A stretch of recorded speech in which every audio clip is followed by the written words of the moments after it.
Produk berbahan kulit ini seperti sepatu dan alas kaki juga banyak diekspor ke negara Asia seperti Vietnam dan Tiongkok. Permintaan terbanyak itu adalah alas kaki, sepatu olahraga.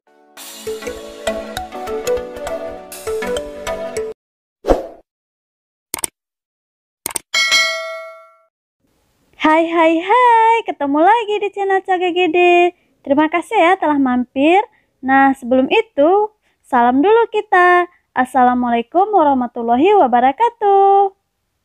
Hari ini kita akan melanjutkan tema 5, subtema 2, pembelajaran 5. Materi kita yang akan kita bahas IPS dan SBDP. IPS kita akan mengidentifikasi komoditas ekspor Indonesia ke berbagai negara ASEAN secara tepat.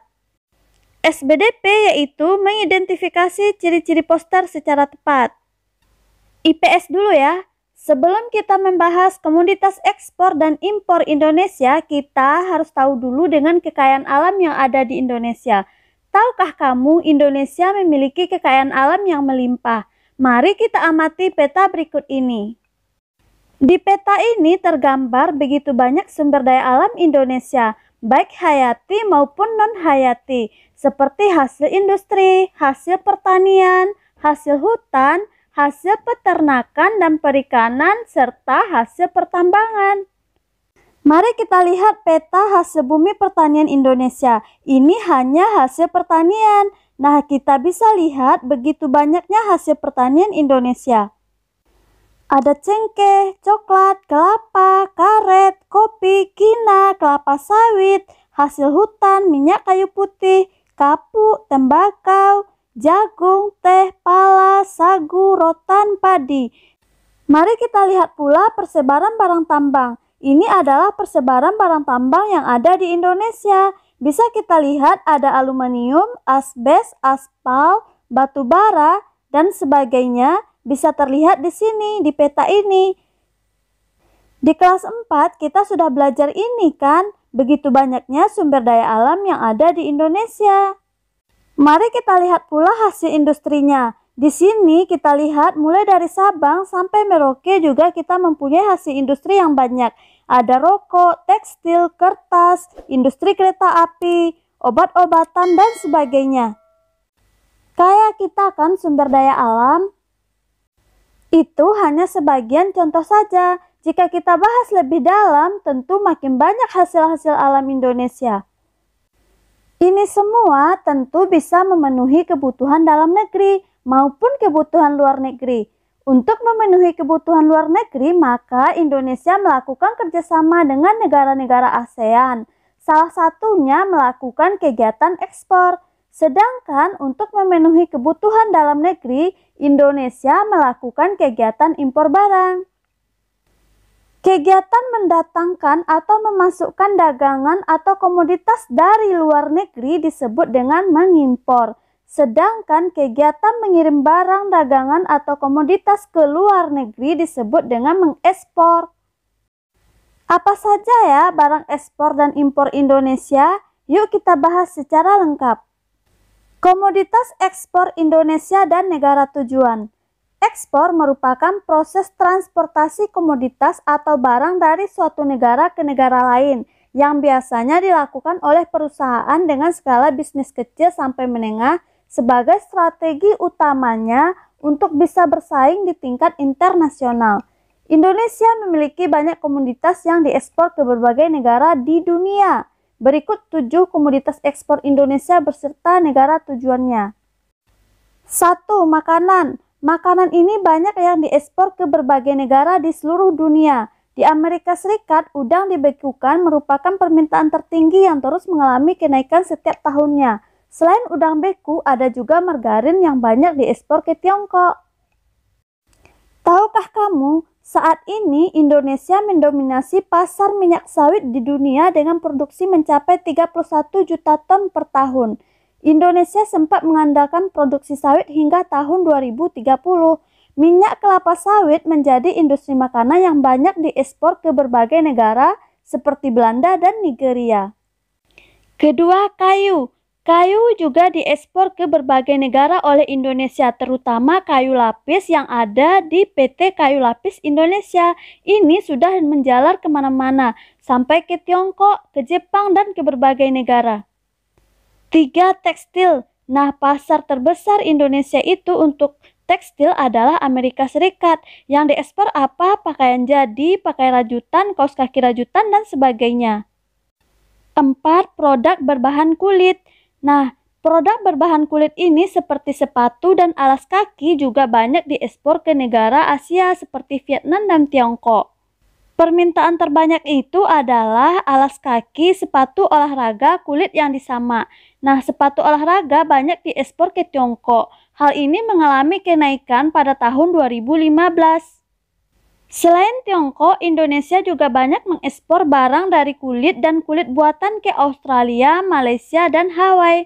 Salah satu merek yang biasa diekspor oleh Indonesia itu adalah Edward Forrer sebagai perusahaan alas kaki dan tas asal Indonesia. Pernahkah kamu membeli tasnya atau sepatunya? Ini toko-tokonya yang tersebar di Indonesia ya. 5. Komputer, barang elektronik, dan optik. Biasanya yang diekspor itu adalah aluminium, elektronik, dan tantalum, serta perlengkapan komputer. 6. Karet. Nah, Indonesia sebagai negara eksportir karet terbesar sedunia setelah Thailand. Karet Indonesia sebagian besar berasal dari Sumatera dan Kalimantan. Komoditas karet Indonesia yang mampu menembus pasar internasional hingga ke Amerika berupa ban luar dan ban dalam. 7. Biji kopi dan kopi. Nah, Indonesia patut berbangga ya karena kita memiliki jenis kopi dengan rasa yang berkualitas seperti kopi Gayo, kopi Toraja, kopi Kintamani, dan masih banyak lagi. Nah, pernahkah kamu mencoba kopi Gayo? Kopi yang berasal dari Aceh. Ini paling nikmat loh. Itu adalah komoditas ekspor Indonesia ke berbagai negara di dunia. Sekarang kita akan melihat komoditas ekspor dan impor Indonesia ke berbagai negara ASEAN. Ini adalah tabel komoditas ekspor impor Indonesia ke berbagai negara ASEAN. Pertama, negara tujuannya adalah Malaysia. Yang diekspor Indonesia adalah karet, udang, kopi, hasil hutan, tekstil, batu bara, kopra, dan palm oil serta turunannya. Impor Indonesia produk kimia, perangkat optik, kapal laut, dan bangunan terapung, kendaraan dan bagiannya. Ke Singapura yang diekspor adalah minyak mentah, karet alam, timah, kayu lapis, kosmetik, kertas, alat telkom, alat tulis. Yang diimpor biji gandum, bawang putih, garam, dan BBM. Ke Thailand yang diekspor adalah ikan segar dan beku, pupuk urea, besi, baja, pakaian jadi, semen, batu bara, kertas, kayu lapis, tembakau, besi. Yang diimpor adalah beras, jagung, gula pasir, minyak goreng, bawang merah. Silahkan dibaca selanjutnya ya.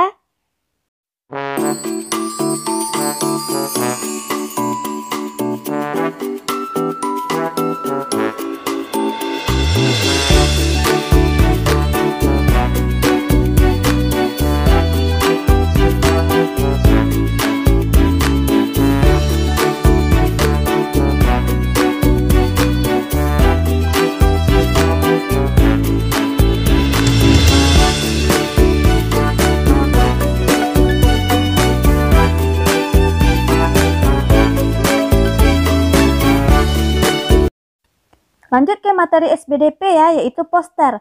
Poster adalah suatu bentuk pengumuman atau iklan yang berisi tulisan, gambar, atau kombinasi keduanya yang dipasang di tempat-tempat umum yang strategis, misalnya seperti pasar, kantor, mal, sekolah, dan lainnya, agar mudah terlihat oleh khalayak ramai.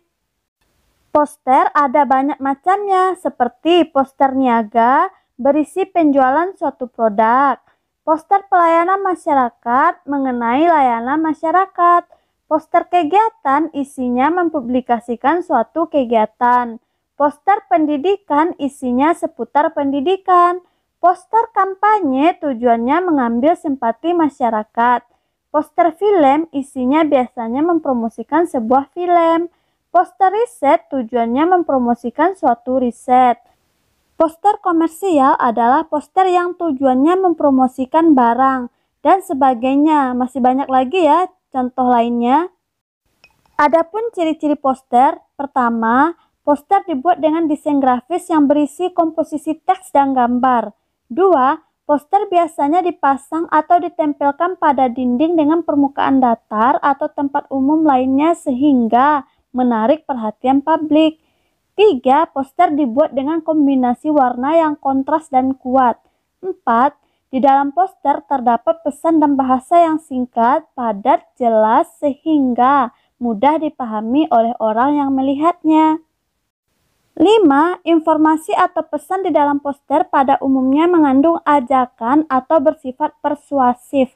6. Penyampaian pesan atau informasi pada poster biasanya disertai dengan gambar. 7. Poster dapat dibaca dan dimengerti dengan mudah meskipun hanya melihatnya sambil lalu. 8. Gambar pada poster biasanya dibuat mencolok sesuai dengan ide yang ingin disampaikan. 9. Penggunaan kata-kata dalam poster biasanya dibuat secara efektif, sugestif, dan mudah diingat. 10. Teks pada poster menggunakan jenis font dan ukuran yang mudah dibaca. Bagaimana kriteria poster yang baik? Pertama, poster wajib menggunakan bahasa yang mudah dipahami. 2. Poster harus tersusun dari kalimat yang singkat, jelas, serta bermakna. 3. Poster yang baik harus dikombinasikan dengan kata-kata dan gambar. 4. Poster yang dibuat harus mampu menarik minat publik. 5. Media poster yang digunakan harus memiliki bahan yang tidak mudah rusak ataupun sobek. 6. Ukuran poster disesuaikan dengan tempat dan lahan pemasangan serta target pembaca. Apakah postermu sudah sesuai dengan kriteria poster tersebut? Silahkan kamu centang ya. Pertama, saya membuat judul poster sesuai tema, ya atau tidak, silahkan dijawab. Kedua, saya menulis kata, kelompok kata, dan kalimat sesuai dengan tema, ya atau tidak, silahkan centang ya. 3. Saya membuat gambar pada poster sesuai dengan tema, iya atau tidak. Keempat, saya mencantumkan tanggal, waktu, dan tempat pelaksanaan kegiatan pada poster, ya atau tidak. Silahkan centang di rumah masing-masing ya. Jika belum, maka kamu harus buat lagi posternya yang kedua. Untuk video pembelajaran hari ini sekian dulu ya. Tadi kita sudah membahas tentang ekspor-impor Indonesia ke berbagai negara di dunia serta ke berbagai negara di ASEAN. Kedua, kita sudah menjelaskan tentang poster dan ciri-ciri serta kriteria poster yang baik. Jika belum paham, silahkan ulangi lagi video ini ya. Terima kasih telah mampir di channel ini. Jangan lupa di-subscribe serta share sebanyak-banyaknya jika video ini bermanfaat. Assalamualaikum warahmatullahi wabarakatuh.